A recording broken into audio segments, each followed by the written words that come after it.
Amen.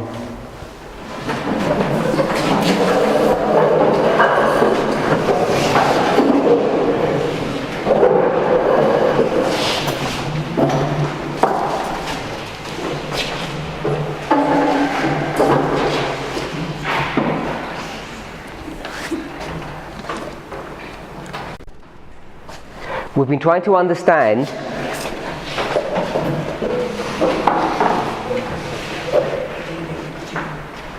what this passage from early writings is referring to.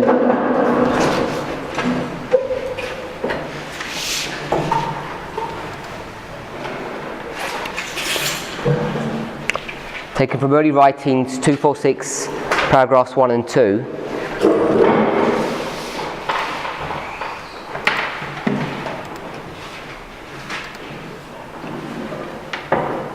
Particularly the portion where it says, to be God's purpose to conceal the future and to bring his people to a point of decision without the preaching of definite time for the coming of Christ, the work designed of God would not have been accomplished. So I want to pick up a point that Brother William made.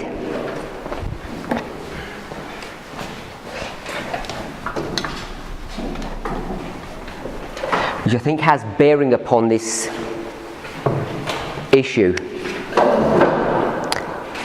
What did Brother William teach us?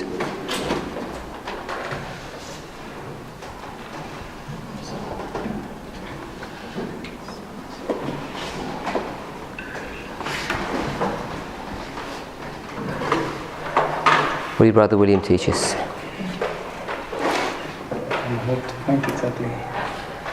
I'm hoping that's enough clue. If it's not, just say no. No? My brother?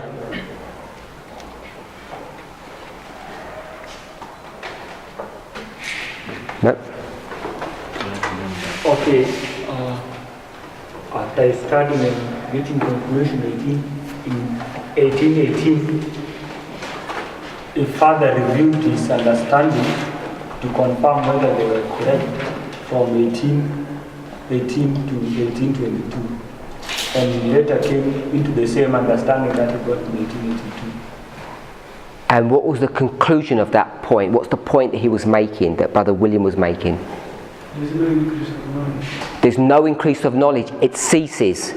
So we have this increase of knowledge and it stops here. There's no increase of knowledge. Now, when we commented on that in that class, we said, well, yes, but there's an increase of knowledge all the way to the end. Because if there wasn't an increase of knowledge, how can Snow be doing anything? We get that point? So, if there's no increase of knowledge, there's no additional information. And what is he saying in 1818? What's he saying? 25 years. He's saying about. So what would he be saying in 22? About. There's no increase of information that he has. Then when you get to 42, they produce this chart, and what's William Miller's position now? Sorry? 1843? Someone said something? What's William Miller's position now? To change the word about. He did? Yeah, about. To change that word. I don't think he does. His position hasn't changed. He's still saying about. He doesn't want to be specific. The chart, which is not his production, it's his associates who produced that chart, they're forcing him to toe the line, to get into line with their understanding. And if you're going to put a chart like this, which is all full of numbers, you don't have much option unless you're going to start changing what this looks like to actually just make it 43. The design of the chart forces you to make some statements, even if you didn't present it that way. Because I don't know what they presented. They might say this and this, and they could have said we're obviously not 100% sure on 457. It could be about 1843. I don't know, because I haven't seen a recorded sermon on that. But the visual impact of this chart does something. It's like the knife edge of it's like a knife edge. It's got a blessing and a curse. The blessing is it rivets this thing into your mind, and the problem is if you've got a mistake, it rivets the mistake in your mind, and it's hard to undo it, even if someone's saying something. So, if we go with William Miller, after 1818, he doesn't have any increase of knowledge. Where does the increase of knowledge come from? Brother Kepis isn't here, so I was going to ask him, where does the increase of knowledge come from? Many people have said it, not just him, but they've said it in different ways. From divinity. So my brother over there said, God raised up Samuel Snow, and he said God gave Samuel Snow a message. And I said, well, if he did that for Snow, didn't he raise up Miller? Didn't he give Miller a message? The obvious answer is yes, he did. And what do we call that message that he gives to Miller? An increase of knowledge. So if there's no more increase of knowledge, whose responsibility is that? Ours or God's? Why ours? Because we have to do our part of going to search. They were searching for... He's not even... It says 22. He doesn't preach till 31. So another 9 years before he's going to be forced into preaching. And he marks 22. And the only reason we mark 22 is not because it's the end of his studying, but in 22 he's got to the place where he can basically produce a creed. I don't know if what the right word that... I don't know if anybody can remember the word that... Doctrine. I think it was a Latin word. Crescendo. And it says afterwards, the compendium of the faith. That to me sounds like a creed. This is his creed, his definition of what his faith is. Then if we read on, it talks about the production of his rules, his 14 rules. All of that is happening in that history before he goes. I'm pretty sure even the rules are before he begins to preach. It's another 9 years before he's doing that. So it's not stagnant, but he still doesn't get any new information. And it's not because he's not studying or trying. So if we were to go to the elders in the story of Moses, how do they know the end is here?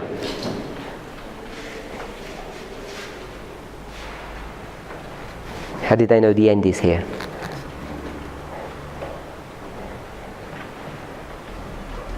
Moses was sent to them.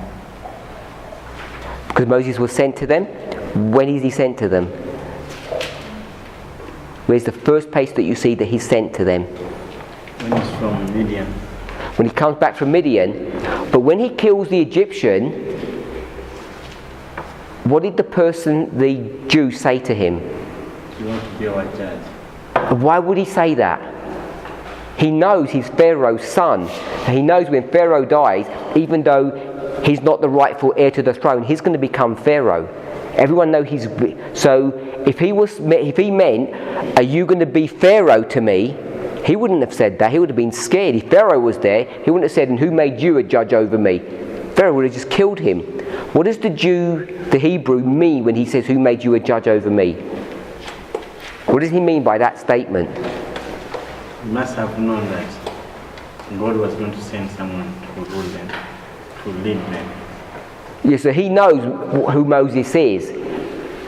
So the question I was asking is, how did the elders know what's going on? I would suggest it's from the prophecy that's given to Abraham that says 400, 430, or the fourth generation. They can calculate during the history of the fourth generation. They know that. So they don't need God to do that for them. That's just reading. How did they know Moses is the targeted person? How did they know that?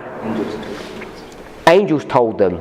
So this is God giving them an increase of knowledge. They're saying, you're looking for the 4th generation person, and he's here. By the way, when you say the 400 years, 400, 430, either one, when does that finish? Because what year number are you at Moses' birth?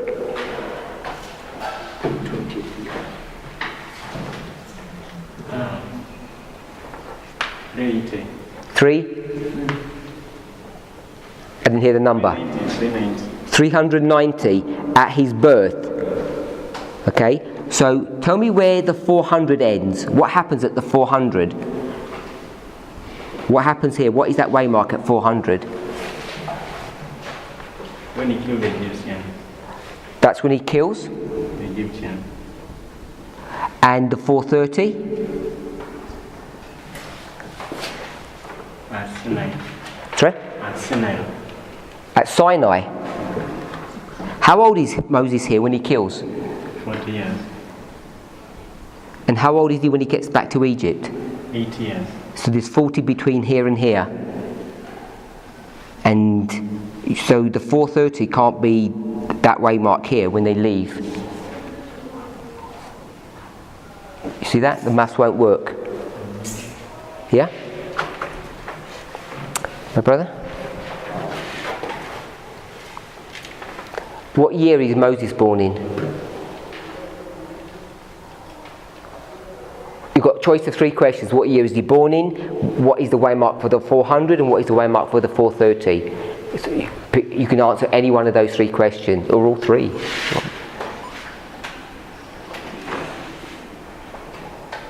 Follow the questions. Sorry? Follow the questions. Repeat the question? Yeah. All 3? When is Moses born? What year number? What happens at the end of 400 years? What happens at the end of 430? Because my brother said this was Sinai, and that was when he kills the Egyptian. And we know that doesn't work because Moses is 80 here and he's 40 here, so that can't, he knows this can't be correct. So Let me try.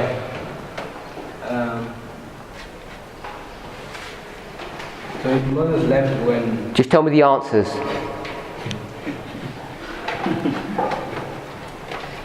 I'm not so sure the exact answer. Okay. So what was you going to tell me with Moses left? Oh, that would have just ended up with no answer. That would never help, would it? I'm guessing. Okay. Just tell me you're guessing at the beginning. 360. I think it should be 3 something. 360. Brother Wilson? About 300. 320 at the 400 Exodus. and the 430. Going to Egypt. Going to Egypt at the end of the wilderness period.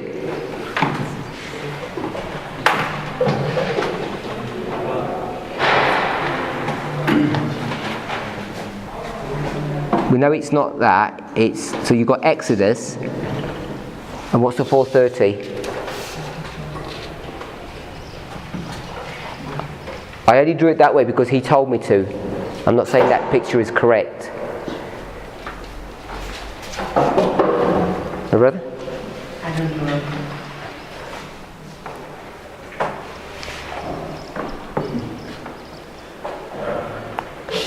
I know before 30 and before 100 then that the Exodus, the 9 So you've got Exodus and that one. the birth. How old is Moses at the Exodus?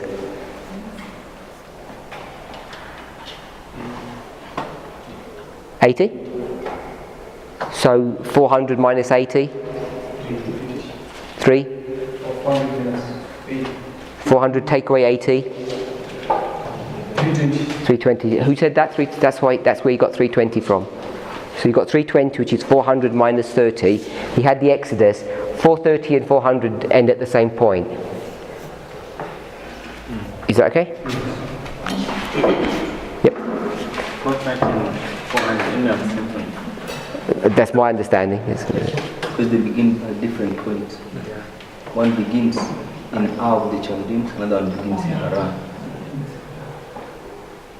30 years It's before. like 2300 days and 2520. Begin at different points but end at the same point. Yeah, I get it. Oh, I was remember saying that to see that the 430 begin at Abraham's call, and the 400 will begin from when Isaac starts facing persecution, but they all end at the same point. Okay, so we're just focused on where they end. We could study out where they begin. So the birth can be calculated, but to know it's Moses, to know that he's the special child, that has to be from an increase of knowledge. Why does Pharaoh suddenly want to kill the children? All the boys. Why does Pharaoh want to suddenly kill all the boys? I think it's not sudden. The powers of darkness know that a deliverer is going to be born and they want to move on. They are going to walk through Pharaoh. So could we call that an increase of knowledge? I wanted to say Satan is working on his mind, and so there's an increase of knowledge. So the increase of knowledge is a supernatural phenomena which we would call divinity. So once we get this, I know God's leading the movement all the way through, but just following with what Brother William was saying, after 1818, there's no increase of knowledge. It seems to sort of stagnate all the way across. They don't seem to learn that much new information. In fact, this is just a refinement of previous charts, and the previous charts were just a synopsis of William Miller's sermons or books. So if he's saying about, because he's still not sure about everything, when you get to this history and we say God hid his hand over this mistake, let's go back to the question, what is a hand? Sister Emma? I'm asking a question. I think, well, a hand can represent lots of things in scripture, so I don't know. In this instance, exactly. Well, tell us some of the things if there's loads. It's a symbol of righteousness, judgment,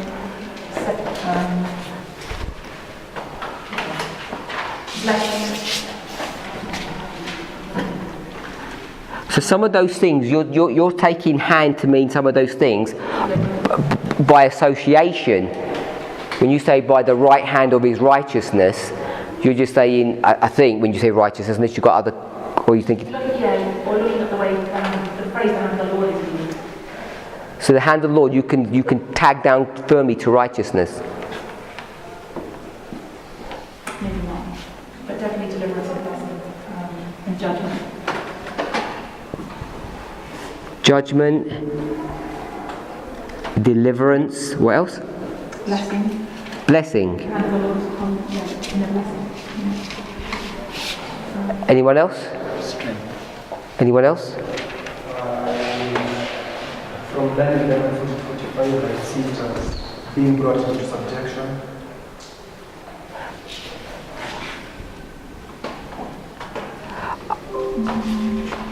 I'm going to call that power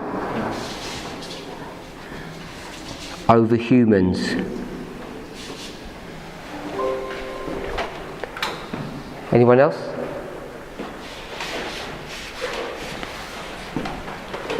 Hand. Strength. I'm going to leave it as power because it's God's hand and it's his strength over humans. My brother at the end? I think all what the end dreams are what are there, but we want to understand what that ends of God according to the content that it is reaching. So if God saying has 8 in his state so that they cannot see, I can say that God has not opened light to them. That is God and God has. not opened light upon that mistake that they have committed. Did you say he's lied? Did you say, or he's laid? Light. Sorry. So say that again. God has hidden that light that they cannot see. Okay, so God has hidden light. Brother Rogers? Okay. Now, when you're going to deal with, the hand means a lot of things. But I think we are to deal with in the context of Millerite history. What does it represent in that history? So the hand is a symbol, like in that history, no increase of knowledge. And we know. Before you make the application, just tell us what hand would be as a principle, even if it's in that context. Okay. If I go to Daniel 5, hand is a symbol of a message or a light. A message. Daniel 5, this is the hand that writes upon the wall. So we've got a hand there that writes upon the wall, so you're saying a message. So out of all of these ones, you want to pick this one. Is that what you're saying? Okay. So, just like you have done a graphic of it on the board, you know that you are from 1818 to 1840. That is 1818, to 42. Or if we went until April 19, yeah. If you are willing to do that, God has his hand over mistake, meaning no increase of knowledge. But when he removes that hand, we see an increase of knowledge, beginning through the labors of Samuel Snow. So maybe this diagram, the problem with these diagrams is, when you, by the time you've seen them and you draw them, so you have hand-eye coordination, it gets riveted in your mind and you think this is the way it is. So take this with a pinch of salt. So maybe something like this. There's an increase of knowledge, it kind of stagnates, and then there's a sudden increase of knowledge. There's an increase of knowledge afterwards. That's what you've just said. I've just drawn what you said. So this phenomenon that God had his hand over mistake, because you have said that increase of knowledge is a divine work. So in that history, God is doing normal for them. Normal light is being opened. But when we come to April 19, now the hand has been removed. And if we go to history, the removing of the hand basically means that we see an increase of knowledge on the mistake that we did. Yeah, I'll go with the blessing. Okay, explain. The reason why I'll go with the blessing, because in Daniel... Hand equals blessing. Yeah. Okay, that one there. Yeah. The reason why I'll go with that is because in Daniel 12, the Bible says, blesses he that waiteth. And I don't remember so well the passage, but a passage that says, blessed is he that catches 1843. And I understand that we have passed that disappointment of 1843 touches that blessing. So that's my passage. Okay. According to Strong Concordance, there is a part that I'm interested. A bit louder. Strong's Concordance. Yes. What word are we looking up? That hand. So we're looking up hand in what verse? So. Sorry? No, we were looking about it, but I looked how is it used in the Bible. So which verse are you looking? Oh, the verse, it is Genesis. What's that funny? Genesis 3:22. Genesis 3:22, and read the verse. It says that, and the Lord God said, behold, the man is become as one of us to know good and evil. And now, lest he put forth his hand and take also of the tree of life and eat and live forever. Is that the first hand we see in the scriptures? No, there are several hands. Before that? Okay. Okay. And the meaning, it is fractional or part. Fractional or part? Or part.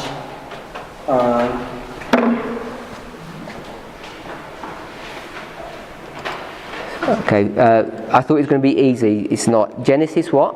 Genesis 3:22. The first one. The first one. Is this first usage? It is first usage, they said. Okay, I thought you said it wasn't.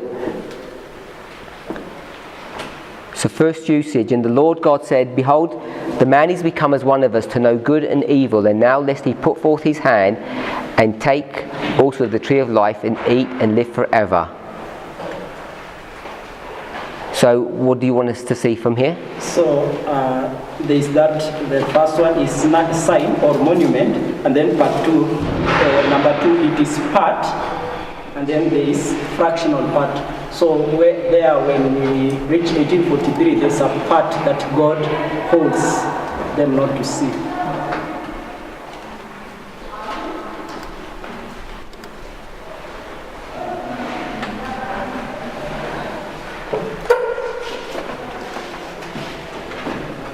My brother?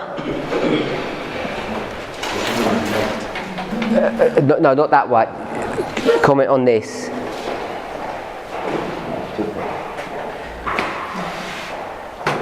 What you say? Can make sense. It makes sense to you? Some. Which bit? You said some of it. Part. Part. The part which good as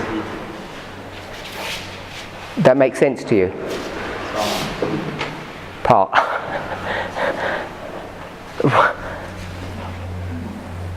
My sister? Jackie? What? No what?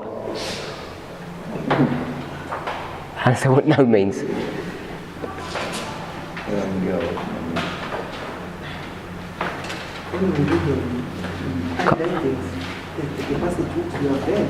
I'm not asking you that. I'm not asking you that. I'm asking you to comment on my brother's analysis of Genesis 3:22. I want you to comment on that. You don't want to comment? Well, you have no comment. You agree, you disagree, you like, you think it doesn't make sense, what? You must have an opinion.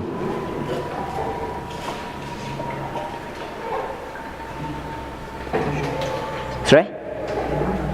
You don't have an opinion. Did it make sense?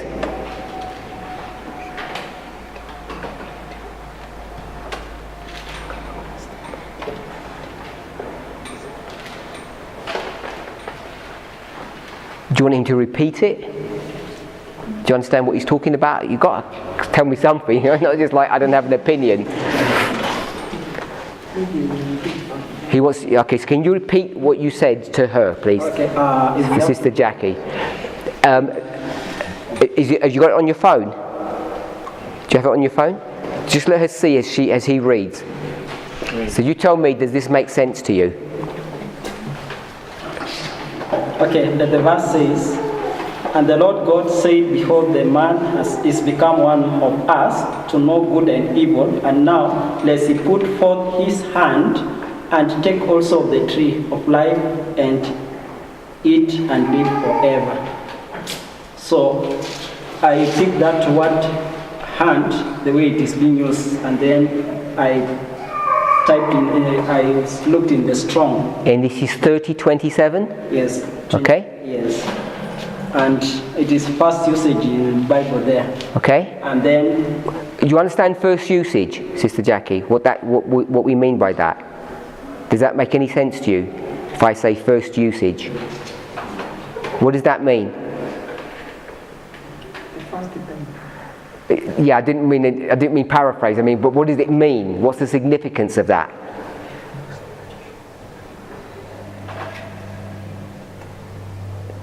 If you're not sure, just say you're not sure, then someone will help you.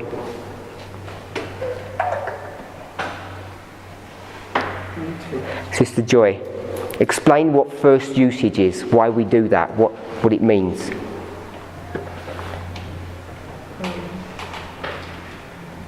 Don't say it's the first time in the Bible. We know that.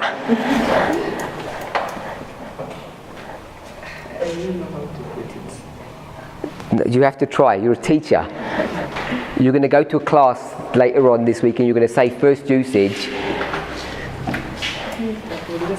Sorry?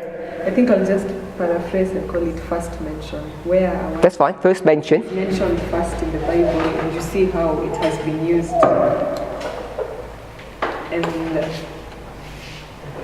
how the word has been used when it has been first mentioned in the Bible. So what? Why can't you go to the second usage or the fifth? Why are you worried about the first? Brother Wilson? Why are we worried about first mention, first usage? You use that, don't you? Yeah? When you teach, you'll use that principle. Why? So,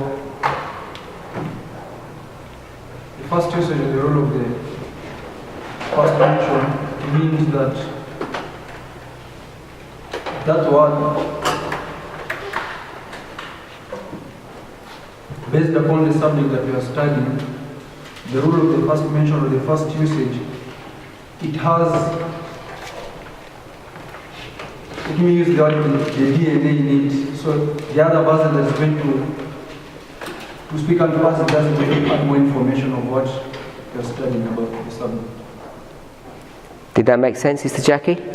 Not about the hand bit, we're going to deal with that in a minute, but just why we go to the first mention of it. That makes sense? Okay. Sister Emma, do you use first mention ever? I think so. Sorry, you're not sure? I think I personally used it in study. No, have you used it or not? Yeah. You have? I've heard people use it. No, I've heard people use it. You haven't ever used it? I'm trying to think of an example where I've used it. I don't think I have. Okay, so do you want to have a go even though you've never used it? Yeah, I think to me it sets a precedent of how that word is used elsewhere in the Bible, so it's a significant usage of it.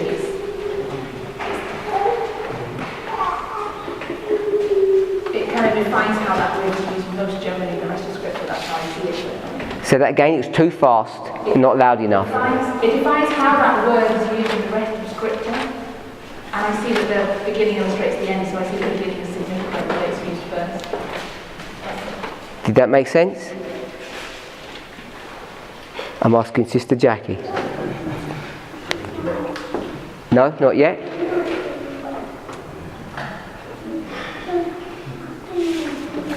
Who are you smiling at? Who are you looking at? Look at me. Sorry? You still haven't understood? Okay. So, I'm asking what hand means, and we've got all these definitions of what hand means. So my brother remembers that we have a rule in this movement. You take this English word hand, or hand, or you get the root word of that, you go into the Bible and you type in hand, and you see the first place that it's ever spoken about. And when you go to the first place, what do we call that? We call that an alpha. Alpha is the beginning of the Greek alphabet. You okay with that? So we're going to go to its first place, and we're going to see how is that word used there. And then when you see how it's used there, and you go, say the word hand is 100 times in the Bible. Let's say 10 times. In the fifth place that it's used here, it's going to be used differently than it is at the beginning. Which one is the most significant usage? Would it be the first, the third, the fifth, the ninth? Which one is the most important use of that word? And we say it's the first time it's used. So the first time you see a word, you see how is that word used in its original context, and then that will help to show and define how it's going to be used when. At the end, because it's Alpha and Omega, because we're worried what it's going to be at the end of the world. We're not worried how it's going to be used at the fifth one, because the fifth one we can read it, we know how it's being used. So what we're going to do is we're going to take its first usage, and that will define how it's going to be used. Not the fifth one or the fourth one or something like that. So for instance, no, we won't go into it. Does that make sense? Okay. So that's why we went to Genesis 3:22.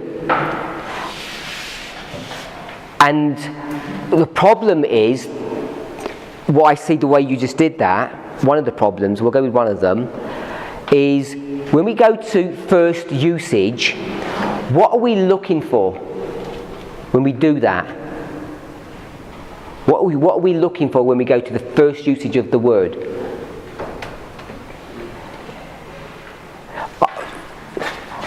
Let me explain it if you don't understand what I mean. So we've gone to Genesis 3:22 and it says the word hand. And I'm going to go to another Bible verse.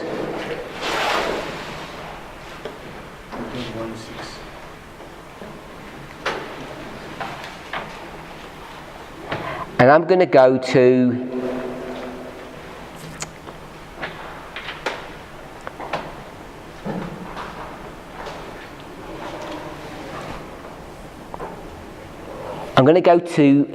Genesis 8:9.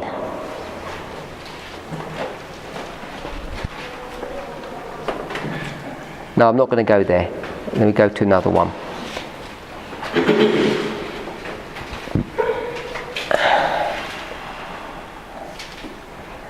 Genesis 9:5. We'll do that one. Genesis 9:5. And surely your blood of your lives will I require at the hand of every beast will I require it, and at the hand of man, at the hand of every man's brother will I require the life of man. Is that okay? Hand is 3 times used in that verse. And when it uses hand in that verse, are you there, my brother? You there? 9:5. 9:5, Genesis 9:5. Yes. You got the hand used there 3 times. What word is the hand coming from? H what? 30:27. So is that the same as Genesis 3:22? Yes. So when you go to Genesis 3:22 and you took us to the Hebrew, what is that going to teach us? Because you could have taken us to Genesis 9:5 and we could have gone to the same Hebrew and come up with the same answer. So why did you take us to the Hebrew when you did that? Why couldn't you have taken us to Genesis 9:5, Genesis 9:2, 1 Samuel 14:19? All of these would have given us exactly the same answer. So the first usage doesn't mean anything. But if you go 48, Sorry? Genesis 48, the use of the word of the hand, it is different from. That's fine, it's different, but in 2 Chronicles 18:33, I'm just pulling up any random verse, it is the same. So if I went to 2 Chronicles 18:33, I would have got exactly the same answer as Genesis 3:22, because they're the same Hebrew words. So how are you using that rule? So the context will determine. The what will? The context. How do you know context? In which language are you going to determine context? How many languages are we dealing with?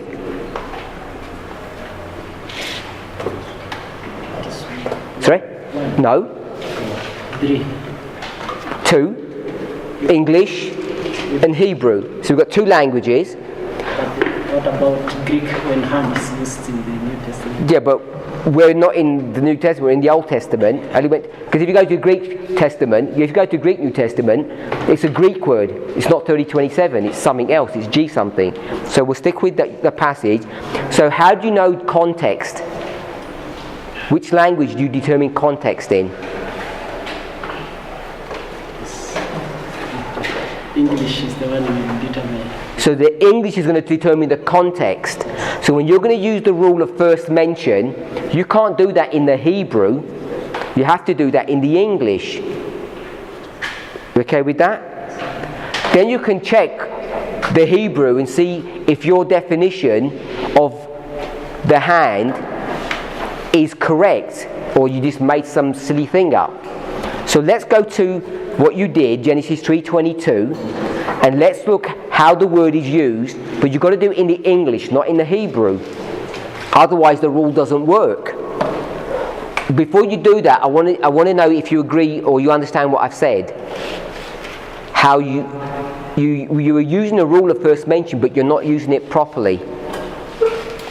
I've got to make sure that you understand, because if you don't understand, the others don't understand either. Don't just say yes. Okay, you have said that the flaws that may arise if we use the context or we interpret in English. When we go to Hebrew, it will give us different meaning. Is that what you mean? The word hand can mean lots of different things. Yes. But when you use the hand in the English, you can use it in different contexts. So you're going to go to the rule of first mention, and the first mention of how that word hand is used is going to be defined as the premier symbol. Are you okay with that? The problem is when you go to the Hebrew, what does hand mean? It can mean lots of different things. Yeah? So how do you know what hand means in Genesis 3:22? You took us to the Hebrew, give us the definitions for the Hebrew, what hand means. Let's go back to that. So I'm in Strong's 3027 and read out what all these definitions are of what it could mean. So, a hand of man, B, I mean strength or power, that is figuratively. Side of land, part, portion, that is when it's used metaphorically or figuratively. Various special technical senses. A sign or monument, that is sign, monument, and then part. 1 second. Who's got eSword on their computer? System.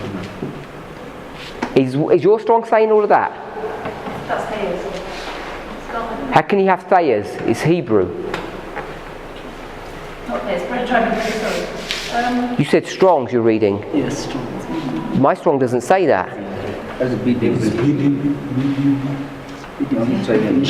You tricked me. So you went round driver Briggs?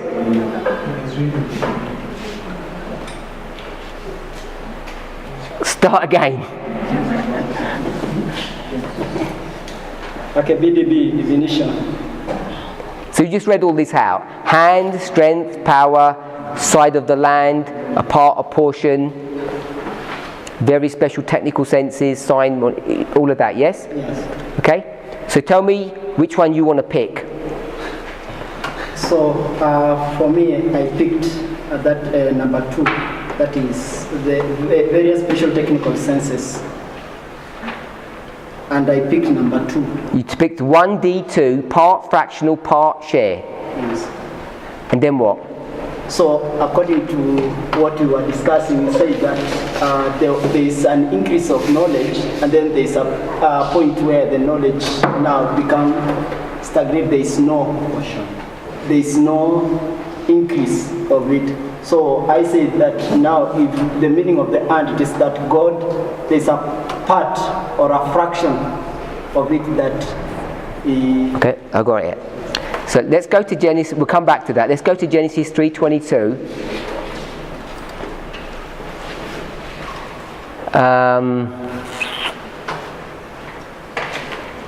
My brother, tell us what Genesis 3:22 is. Hand. I want hand equals what in Genesis 3:22.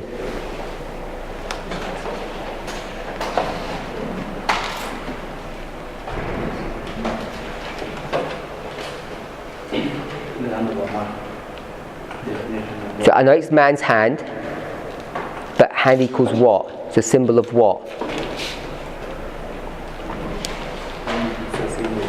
Sorry? It's not even a symbol.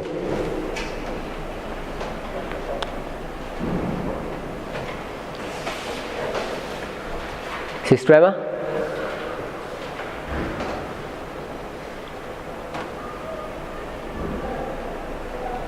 Yeah, I think it's a literal man's hand. And so when God does stuff by his hand, because he's got a bodily form, that's a literal hand too. And so how do we generate all of this stuff? So, is it similar to making a choice to do something here?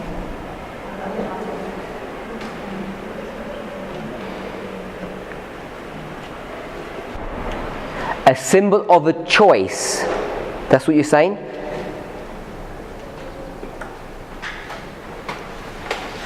And this is a choice to do something evil.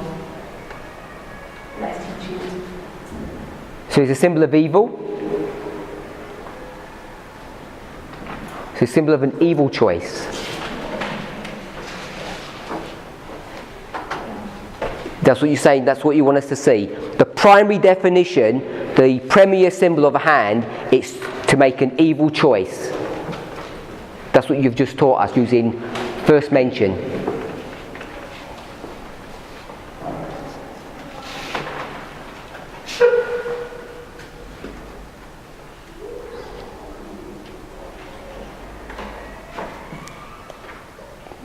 Sorry? So at the very end of the world, when God's going to get his hand and carve us out of the mountain, that's going to be an evil work as well, like the church says it is. No, because this is man's hand. Sorry? This is a man's hand, so at the end of the world it's... No, you told me the definition, the symbol is someone making an evil choice. You didn't say a man, because now you're changing the definition. Okay, I'll change it to man's hand. So the premier definition of hand has to be a human being doing evil work. That's the first primary definition of what hand means. In this context here, yeah. I don't think we'd have to look at the first mention of where the Lord's hand is used. It's the man's hand. So I'd already said it was a literal. So now you're twisting the whole definition. Now you have to put adjectives or adverbs or whatever onto that. Now it depends whose hand it is. Now you're broadening the rule. If it's man's hand, it's always evil. That's the primary definition. If it's God's hand. So if I showed you, just for as an example, if the first usage of God's hand was that he was a destruction, then how would you factor that into Daniel chapter 2? I guess what I'm still struggling with first mention. I thought we said it was okay. I don't know whose we is. Primary definition of it, or it's the end illustrates the beginning, so the first one has to be the way it's used with the end. You tell me, is the rule valid, and if it is, how you would use it or what it means to you? Because Sister Jackie's struggling, and now you're struggling. I'm struggling. I wasn't sure he was using it as first mention. Was he using it as first mention? I asked him why did he go to Genesis 3:22. He says the first mention of it. So first I thought he said it wasn't the first. He did say it wasn't at first, and he got pushed into saying it was the first. That's why I thought it wasn't why he went there, because he said it wasn't the first. Okay. Even whether it makes or not. I was according to my understanding. Don't say that, just tell us the answer. Yeah, that's the answer. What? The hand that is used in Genesis 3, it is a literal hand. And we all believe that God is invincible. So God is what? God is invisible. When he says, Does he have a body? Does God have a body? He is invisible. No one has seen God, but Christ is the image of the invincible God, according to Colossians 1:19. So God's hand is the same.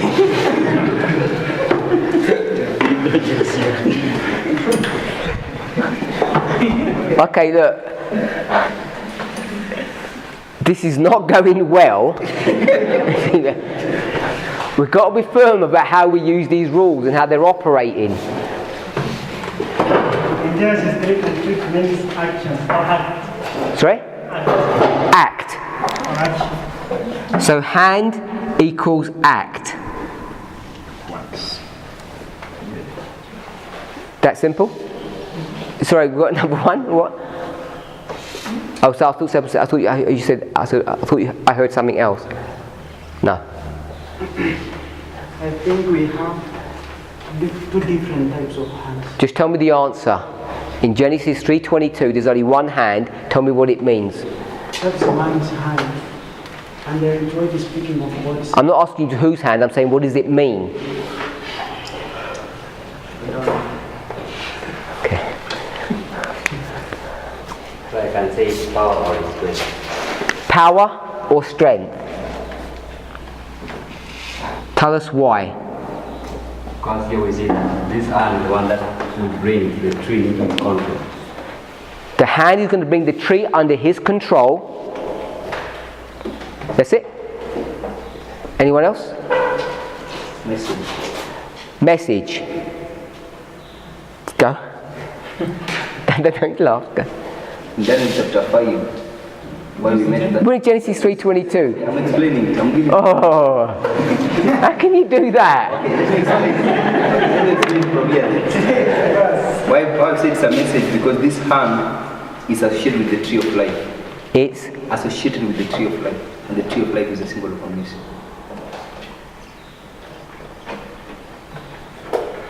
Isn't it the symbol of life? The word of God gives life. I don't think you can use that rule that way.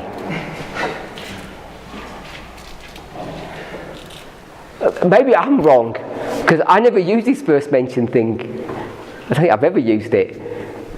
I've like pretended to use it, because I just copied someone else and they said it. But I never really properly used it. So I'm using it now for the first time, properly. And it seems to me we're not using it properly. Maybe you are. Maybe I don't know how to use it. But to me, if I was going to use it, maybe I've got an idea of what I think, how the rule works. But it seems to me like we're all using it in different ways. We're sticking the man there and making it literal, and it's evil work as opposed to a good work. Is that how we're supposed to use that rule? It didn't seem to me that complicated. And certainly, why do we have to take other Bible passages, which is thousands of years into the future, and use those to define and apply this first usage? I thought the first usage was supposed to help that one, not the other way round. Who had the hand up? Who had your hand up? Who had? I think the hand there is used to symbolize decision. Decision. Yeah.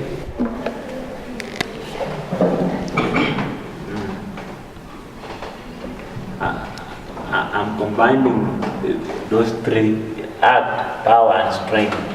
So I think the hand in verse 22 is talking about the act and power and strength at a go, because God is saying, if man stretch forth his hand and take the tree of life, so that is my answer: act, power, and strength. Okay, and power and strength are direct synonyms. Yeah? Which is, so they would be the same. And act is the ability to do something. You think and then you act. Yeah. So it's the ability to put your thoughts into action, which is power. So you make a decision and then you act upon the decision. So you've got all of these four. You make a decision, you act upon the decision. When you act upon the decision, you have the power to do that. What is God going to stop him doing? Taking hold. I will also go with the power and strength. Reason being, it is written that lest he put forth his hand, and the putting forth of the hand leads him, is equivalent also partaking of the fruit. So it says that as the putting forth as partaking. So what's God going to do? He's going to prevent him from having the ability or the power to do this thing. And how does he prevent him from doing that? Sending him out of the garden. He sends him out of the garden. He could chop his hand off, I guess, but he does another option. He says you leave, and so you don't have access to the tree. So God's going to limit the power of the hand to do something. So we've discussed it for long enough. I want to suggest, if we're willing to sort of come together, that the way we're supposed to use this rule is to try and look at the first mention in a general sort of overview of what the verse is trying to teach, not the minutiae of it, not that it's a literal hand or it's a man's hand or a woman's hand or Satan's or God's. This hand is the ability that you have to put your thoughts into action. If you couldn't open your fingers, your hand would not have any power to do anything, would it? Because your arm can't do anything. Your arm is not able to pick fruit. You have to have your hand to do that. So it's a symbol of the power that you have to put your decision into practice. So I'm happy with any of these ones. But I think to me the one that would be the epitome would be power. It's a strength of someone's power. They make a decision. When he left the garden, what did he want to do? Eat from the tree of life. Even if it wasn't him, it was Cain. Some evil person wants to go and eat from the tree of life to sustain their life, but they don't have power to do it. So I think the hand in this context is a symbol of power. If that's correct, then what we want to do is see how the hand is used in multiple situations, and we're going to use the parable technique from the literal, because people kept on saying this is the literal, like that had an effect. But if we had been cognizant of how the rules work, we would have known that the literal, the alpha, is defining the spiritual or the omega. So at the end, it's not literal hands, it's a spiritual concept of power, the use of power. If we can go with that thought or idea. Just want to add another point now, if we're okay with that concept of how first usage works. Let's go now to the Hebrew of this. So I want to have a quick discussion about the Hebrew. First we'll go to Strong's. We'll do it both ways. I want to go to Strong's first.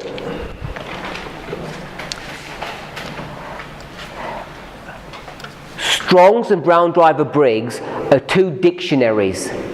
We don't call them dictionaries, we call them lexicons, but they're essentially the same thing. Now, a normal dictionary tells you what an English word is, and it redefines it with essentially synonyms, so that you have a clearer understanding of what that word means.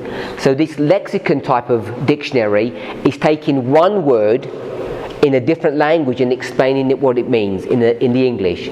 We're okay with that? So essentially they're dictionaries. Now if you go to Strong's, you'll see that it's a lot of words there. Can we see that? There's a lot of words. It's a big paragraph.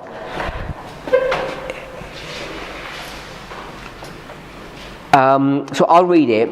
A primitive word, a hand, I'll leave the thing in parenthesis, in distinction from 3709, the closed one. Used as a noun, adverb, etc. in a great variety of applications, both literally and figuratively, both proximate and remote. Then there's a colon with a dash. Can everybody see the colon and the dash? That colon and the dash means everything that comes after that is not definition. That's not what the word hand means. Everything that comes after that. All the words that come after that, the first word, it says plus be able, X about, plus armholes, at, axle tree. Can we see all of those things? None of those is what that word means. All those things is what the King James translators wanted to translate that word 3027 into. So they read a passage and they got 3027. They said, what should we call that? We can't call it hand, we'll call it axle tree. I don't know what an axle tree is. I presume it's an axle of a cart of some kind. We'd have to check the context of that. So you wouldn't call the axle of a car a hand, would you? But it has some meaning in some shape or form that you can use it as the same word. Give another one example. Stray. What does it mean to stray? It means to wander away, doesn't it? So how do you get the word hand to mean wander away? How did that work? I'll suggest something. If you go back to the original definition, it says, in a great variety of applications, literally and figuratively, both proximate and remote. What does proximate mean? Proximate. Proximate means close, proximity, and remote means far away. So it can mean something that's close, and it can mean something that's far. What does it mean if you stray? It means you go far away. So you can see how they can use this word to mean go far away, to mean stray. Yeah? So if you go back to the original definition, it's a primary word, which means there's no words underneath it. It means a hand, the open one, indicating power, means, or direction. Why is it the open one as opposed to the closed one? What happens if you've got a hand that's open? What can you do with it? Why has it got power? Sorry? Why has it got power? Because it can hold something. When it's open, you can clench something and you have power over that thing. And it says, in distinction with 3709, what is 3709? If you look at it, it talks about the palm. It's just the palm or the sole of your foot. Your palm has no power to do anything. What gives you the power? It's the fingers, it's the digits when you can close something. The palm itself has no power. So the difference between 3709 and 3027 is that one of them is just the palm, and the palm has no power, even though it's the same entity, the same member. But the thing that gives you power is the fingers. So it's distinguishing what it means. This hand doesn't mean fingers, it means the ability to grasp something in differently than the palm does. Does that make sense? So we really want to pay attention when we start using these Hebrew words and start trying to apply them to see what they mean. We have to do it really carefully. We have to get the sense of what's happening. So the primary definition, Genesis 3:22, from context is what? Power. Go back to the Hebrew word. What does it mean? The open one, indicating power, means or ability to do something, direction, and it distinct to the palm or the closed one, because that's when you've got palm, you just clench it around your palm. The closed one has no power. If you've got this, it can't do anything. You can't hold it. It's got no power. Used as a noun or an adverb, we won't get into that. In different applications, it can be literal or figuratively. So you can't say first usage was literal, therefore that's what defines it. It doesn't work that way. And then it means proximate and remote. So the hand is proximate, it can be near you, and the hand can be further away from you because it's the furthest part from your body. Let's go to Brown Driver Briggs and see how he's doing this. Primary definition is hand. Then the hand, it says A, B, C, D. So it's using hand in various ways, A, B, C, D. One of them is the hand of man. The other one is a figurative, which means strength or power. The third one means the side of land, a part, portion, metaphorically, figuratively. What does it mean if it's a part or portion? You've got a piece of land, and what am I going to do? I'm going to cut off what? A portion. That's because it is proximate or separate. Go back to Strong's, remember? It said proximate or remote.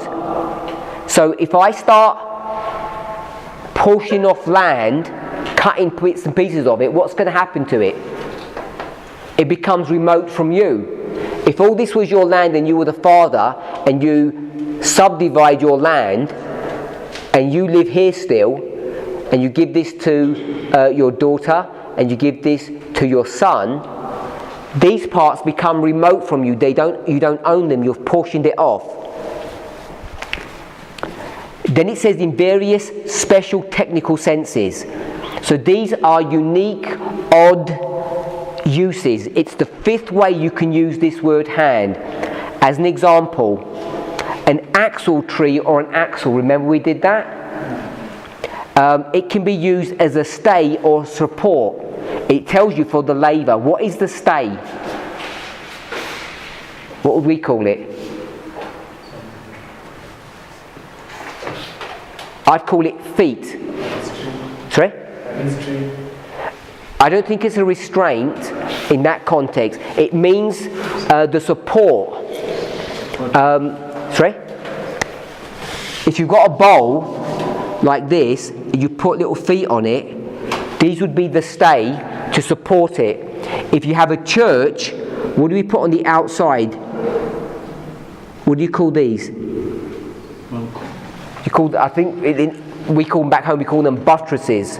When you buttress, because these walls are too thin to hold the structure, so you buttress it with this form, and this would be a stay, which is a support. That's why we said support. A phallus, everybody know what that means? It could also mean the wrists. So when my brother took the fractional part share, he was using this concept here, which means not proximate, it means remote. So we have to ask ourselves the question, when we come to this situation, how would we see the hand being used here? What would be the premier definition when God put his hand over a mistake? Would it be this special technical part, fractional, or would it be God had his power and his power stopped you understanding stuff when he put his hand over the mistake? So there's a mistake that's been made and no one has the ability to penetrate that hand because it has power. When the hand is removed, then you can penetrate and see. What would be the right use? Talking about the definition of the Hebrew word. This is not even the definition of the Hebrew word, by the way. But if we're going to bring all those thoughts together, what would it mean when he put his hand over a mistake? Strength? Power?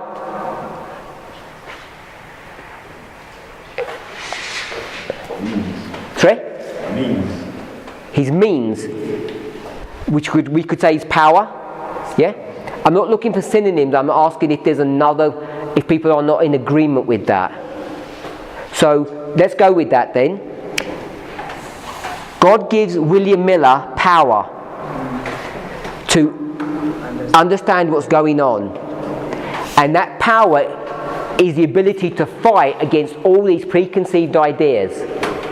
So his power, divine power, divinity, to fight against humanity, not just his own humanity, but the humanity of the people around him. We could call it papalism. Then, God gives him no more information about definite time. And there's already a mistake in this because he hasn't quite worked out the details. He's got preconceived ideas about the timing of it. And from here to here, there's some level of guesswork. One of the issues is, how do you start a calendar? Do you start it equinox to equinox, or do you use the Karaite reckoning of time? How do you go about doing that? He had some increase of knowledge here because he's not going January to January, winter to winter, he's going spring to spring. So he has an increase of knowledge on that. Someone must have taught him that, I'm suggesting God, but he doesn't go any further. Once he's figured all that out, God says, okay, I'm not giving you any more information. Why doesn't God want to give them any more information? Because he wants to bring them to a point of decision, which is here. Why does he want to do that? What is the test for them? What are they being tested on? Time? Principles and rules, how they use principles and rules that he had given them. He had given me that in 1816, 1818. And what do we call it in this picture work?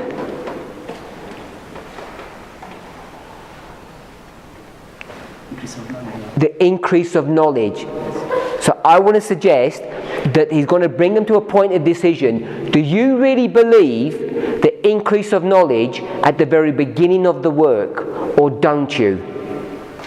And when you think about it, isn't that what the test was all about? Do you really believe in definite time? Or don't you believe in definite time? Did William Miller pass or fail the test? Initially. He fails the test. I want to suggest he fails the test.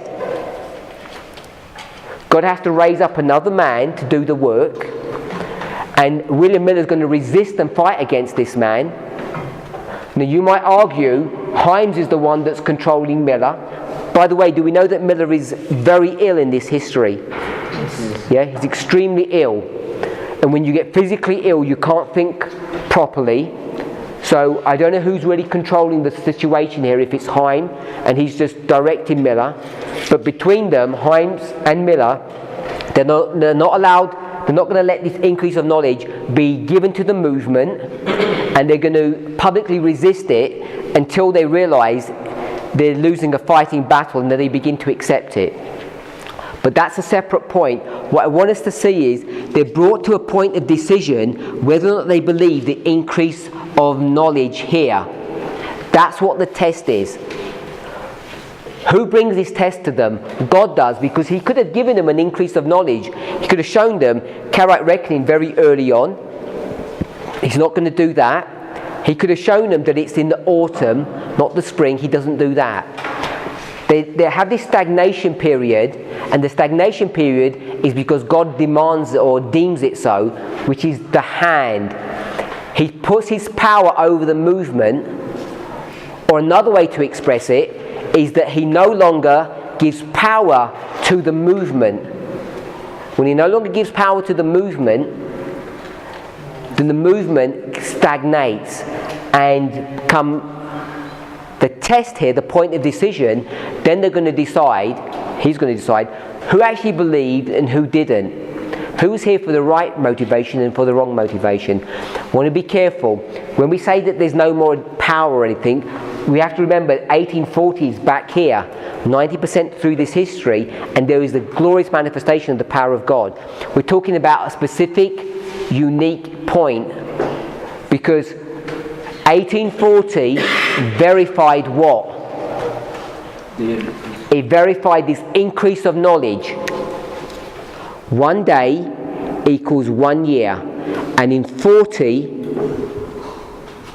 1 day equals 1 year.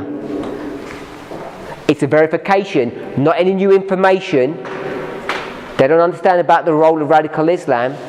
We understand that. By 44 here, April, now they're going to be brought to a point of decision. Their reference point is this, but they have a secondary witness that it is true. But there's no increase upon is it 43 or not 43. Are we okay with that understanding of how this point of decision works and what's going on here? Because when we come to our history, we have the same dynamics. We're going to be brought to a point of decision, and the point of decision is going to be based upon what?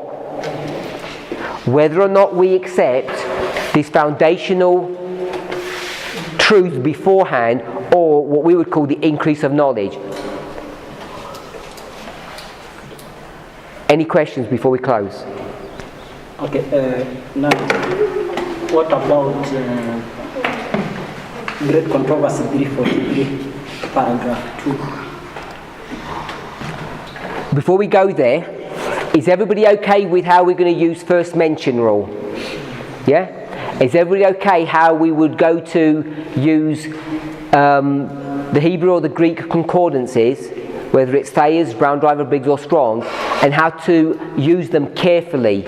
We can't just pick up random thoughts and we say, I like that definition, so I'll use that one.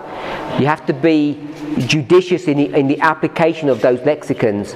You have to really see what are they trying to teach us and use them carefully. Because sometimes we've done this in the past. We've taken obscure definitions of those words, twisted them to try and make them fit, without actually understanding what those little nuances mean. They don't often mean what we think they mean. I don't think we can take the concept where it says part and then we can say, well, they have part knowledge, when that part didn't mean anything like that. It meant something totally different in its proper usage of the word part, when it was used figuratively to be something that's far away or sent away.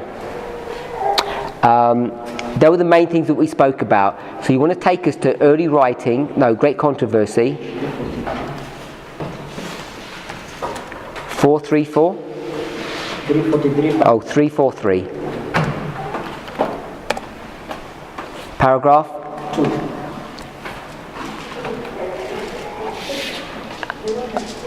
So what do you want us to see without reading it? What point do you want us to pick up? So I wanted to understand that now, if it was the strength of God upholding, could he have used Miller to complete?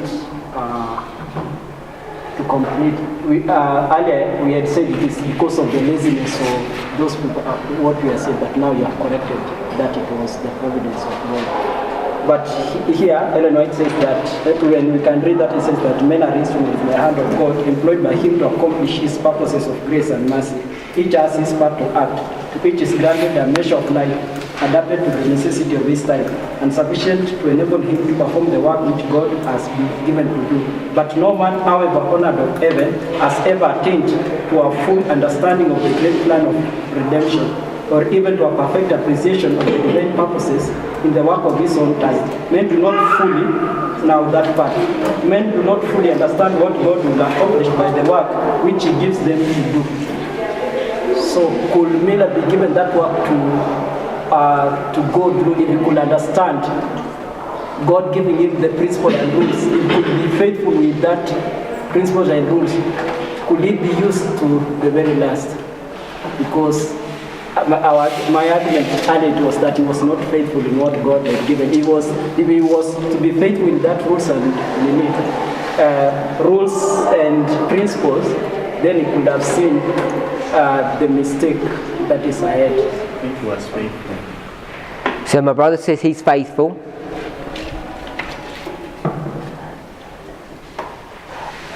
I'm suggesting, because we're out of time, I'm suggesting that the use of this passage can't be used in the same way that we've just discussed this.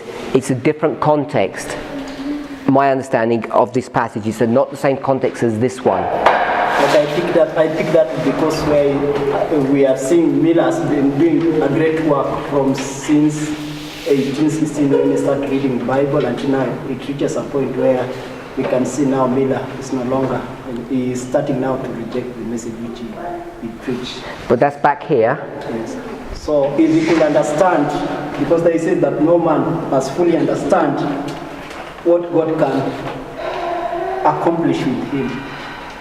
So if Miller could know that what God has been leading him, he could be faithful, because we are seeing I understand the point you're making, but I don't think it's contextually the same as this issue. What I think, Magdalene is also saying, what this paragraph is addressing, like for example, we are in our reform life, I should try to address that even the work that is going on, none of us has a fully comprehension of what that means. He's saying that like men have been brought in history, they have acted a part, but they have not really got to understand what fully, the purpose and the work of his own time. They don't fully comprehend the work of that particular time. And I think it's a different point from what you're trying to address. That's what I think. I think the context in this one, if we were to study it, we'd see it's not the same issue that's being brought to view here.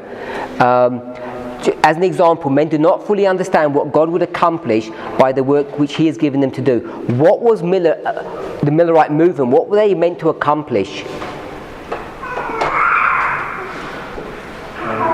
arouse the people. They did. They accomplished that. Sorry? The time of judgment. They did. That we need to prove the argument of Christ. Sorry? That we need to prove the second argument. I think they get to a place they don't actually fully understand everything that they're supposed to do. They have a partial understanding, they do a partial work, but that partial understanding, I don't think is in connection to this increase of knowledge that they have. The context is different. Okay, we're over time. Let's pray.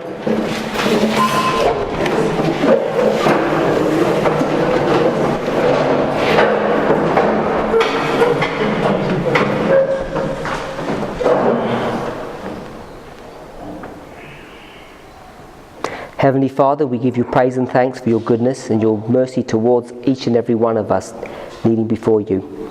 Lord, help us to see how humanity combines with divinity.